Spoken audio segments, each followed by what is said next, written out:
You ask Tiger to solve. This deals with linear equations with one unknown. The final result is x equals 5/4.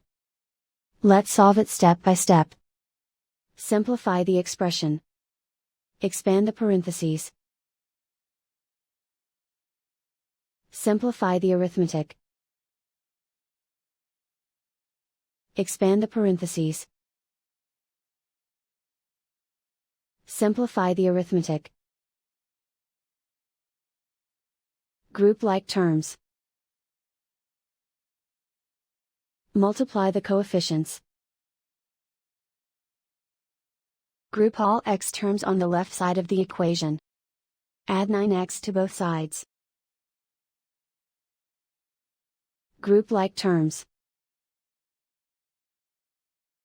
Simplify the arithmetic.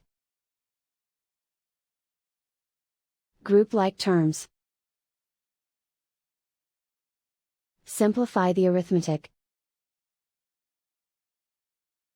Group all constants on the right side of the equation.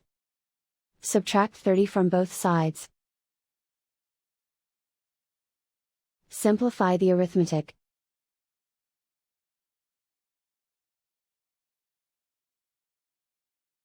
Isolate the x. Divide both sides by 12. Simplify the fraction. Find the greatest common factor of the numerator and denominator. Factor out and cancel the greatest common factor. And so the final result is x equals 5/4.